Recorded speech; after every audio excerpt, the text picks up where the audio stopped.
At the end of the last episode, we got these two Mercuries to this state, which, alright, they're still a long way away from completion. But what's happening with the front ends of these two is sculpting, really. So it was bound to take a bit longer than expected. So I've introduced these 23 specimens, as I said in the last video. They're going to be getting done side by side with those two. Now, you might be thinking, how does that help?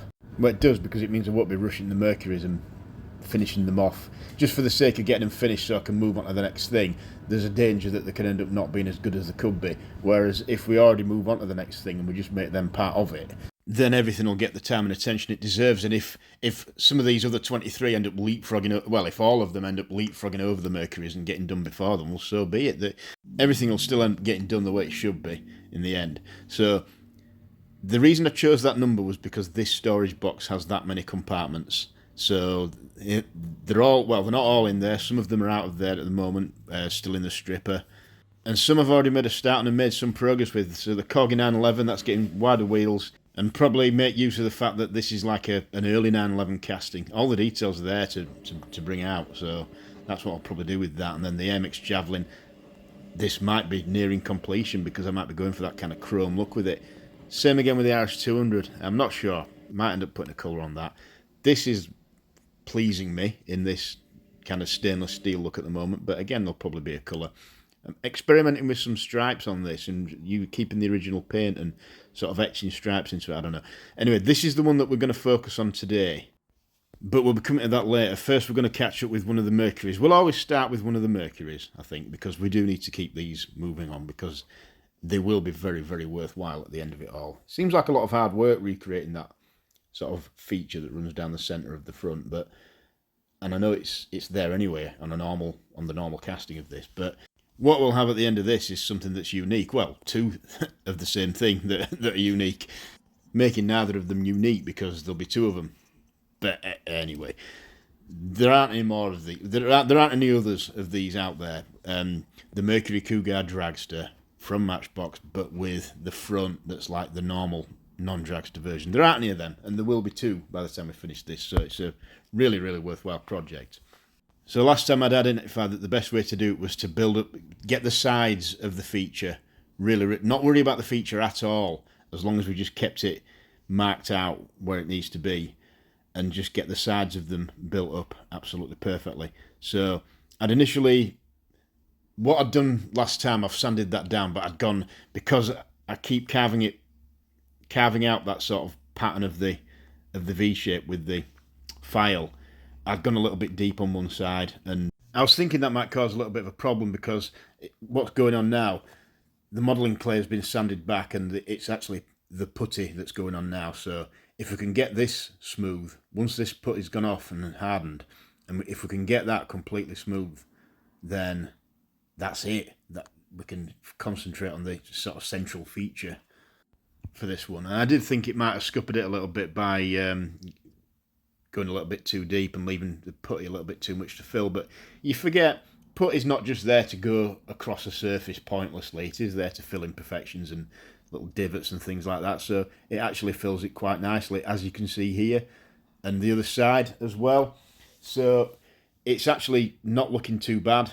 After this had dried off, I sanded it down a little bit and put another very, very fine layer on using the same methods that you see here, and then the inset picture, that's what that is. That's the end result of that once that had dried, and it does look very smooth indeed. I don't think it'll need much sanding at all, so that's looking good. So this isn't the first of the 23 because I've done quite a bit of work on some of them off camera anyway, but this is the first one that I've actually filmed. It's the Matchbox Seaver Spyder. Now I don't remember this as such because it is before my time, but I do remember its reincarnation as a Super GT, Matchbox Super GTs. They were like this, like these, but with no interior and black windows. That's the quickest way to sum them up.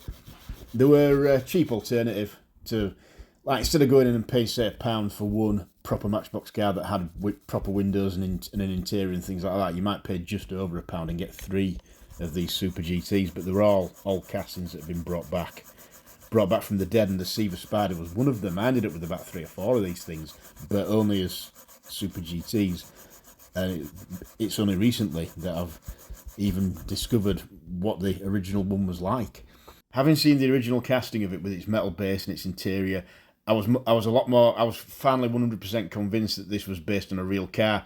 As a Super GT, you could mistake it for being one of their made-up fantasy cars, but it's not at all. It was a real car, just not very common. Of course, I looked it up. The Seaver Spyder, it is a real car. It was one of these I'm going to make my own car type people in the 1970s. I mean, people like that are great. I wish we still had them now, where people just decide they're going to make their own crazy looking sports car, but it's going to be based on a Beetle or a Hillman Imp or something like that. I love stuff like that, and it seems to be gone for good. So, very interesting idea, very brave idea, I mean, it would have been quite an outlandish and very futuristic looking car in the early 70s, I'm quite sure. They'd managed to make 12 of them, apparently. There's not much information out there, but from what I can gather, they did manage to make 12. I would like to think that one or two of them survive somewhere, because they certainly are. I mean, the real thing is a very, very distinctive and interesting looking thing indeed. So it's been business as usual so far. We've done the base plate. I looked at the wheels and they were actually pretty good. There was only one that I really identified as needing a bit of a refurbishment, so that's that one that's just on the lapping film now. So it's just about got to the point where it's a new thing, almost. So now it's time to give the body a good old-fashioned wash. Now, usually when people describe something as being good old-fashioned, I always think that means it's not going to be very effective or useful or have much point to it. But in this case, going over the body with washing up liquid and a brush, it has actually given the paint a bit of a lift.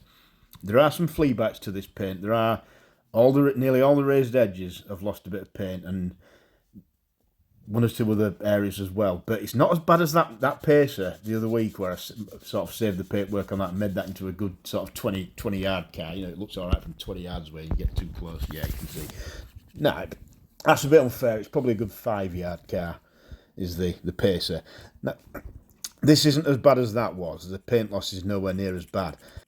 So you might think, well, why don't you just do a similar thing that you did with that and just use less touching up? No. I want to try and get, because this is starting off better, I want it to finish off better, if that makes sense. I think this paint can be saved because it's a lovely colour. I can replicate this colour more or less, but sometimes if paint just presents itself to you as having survived very well, considering because the car's obviously been played with. I mean, the glass, by the way, the glass is already done, so the glass and interior are done. You saw me do the interior with just some washing up liquid on a brush, and the glass, that was already done previously, and they've both come up perfectly, just like new. So, with the wheels being so good as well, and the base plate not taking that long to come up, I'm going to try. It's a little bit like the MG 1100 the other week, where in the first instalment of that, I said, you could call it done if you wanted. But if we're being completely honest, the paintwork was quite degraded on that, ultimately. It did clean up nice and look nice in terms of being a pleasant colour and whatever, but there was quite a lot of paint loss on it. There's not so much on this. However, I'm currently making it worse, apparently. The idea of this is, where the little chips are, that entire area, that entire line, if you like, where the chips are on, if I flail that effectively with, well, you've seen me using sanding pads. This is a scalpel blade that I'm using to just sort of flail some paint just down that line there. It'll take that particular bit back to completely bare metal, and then I can shine that bit up as well using very, very soft abrasives like the 8,000 grit lapping film or a 12,000 grit pad or something. Those lines of bare metal that I've created using the sort of flailing or sanding technique, I can shine those up to a mirror smooth finish without affecting the paint. Now, the other interesting part, this is part of the reason why I just skimmed over the interior and the wheels and and didn't even feature the glass at all, because there's this to do, this little plastic thing that goes around it. And I was just trying to see if we can do the whole thing using nothing but lapping film. And it doesn't go badly, actually. It does. This lapping film is quite amazing stuff. I mean, I'm not normally somebody who likes bigging up companies, but if I had to big up any company, Tamiya, as far as companies go, they don't really sell anything that doesn't work. And this lapping film is by them, and it really does work. This is that 50-year-old plastic, and where it is on the car, that's in pole position to take all the wear and tear. and look how it's coming up, and it just feels like you're rubbing it with a piece of paper. It's almost like magic, but yeah, it does work very well, and it does do the job on this. So I feel that's a much better alternative to painting it or anything else that you might try doing, really, because I didn't think it was bad enough to justify sanding it. And then I had the idea, because there's a few flea bites on the actual wheel arches themselves as well, I thought we might as well flail those too while we're at it. We might as well just get rid of all the flea bites, because it's not just the flea bites, the fact that that means it's missing paint when it's an old car with flea bites. There's tarnished metal underneath as well, so they look kind of great. It's almost like die-cast's own weird form of rust. Well, it looks like it. So let's just get rid of all that. Anywhere where there's a flea bite at all, I'm just flailing it back with, like I say, either sandpaper, like 350 grit to start with, working down through the grades a little bit, and then at the end of it all, give the whole thing a good going over with a high grit pad. And it's also worth doing the lapping film at the end as well on the body, just to get any, and this is, I mean, this pad that it's on now is something like 12,000 grit, so that really does finish it off. So we're left with a body where basically all the paint that's there looks very nice and looks quite new and quite factory fresh, but nearly all the raised edges are now just bright silver, like bright chrome almost. So you've got a bit of a decision to make now, because what do you do at this point? You could leave it like this and just say that's it, it's done. I mean, we'll get the wheels chromed up and then we'll put the whole thing back together. I mean, initially I was thinking, I'm just going to put it back together in that way that I often do when something's halfway through. I just think, I'll put it back together for a bit of a laugh and just have a look at it and see what it looks. You know, it's always nice to see them at the halfway stage. Well, it is for me anyway. But when I put this back together, I don't know. I don't want to say that's it, it's done, because I think it could get better yet from this. But I don't know. Maybe you could. It does look quite nice like this. I'm thinking another transparent colour needs to go over the top, so we're still making use of that original nice bronze. But the question is what? You've got to be very careful what you pick, because you've got to, it's all right having something that might look nice on the silver bits, but that's then going to tint that bronze, and you could end up with some pretty weird colours if you're not careful. It does need some thought, and I hope you'll join me for the next bit to find out. Thanks for watching.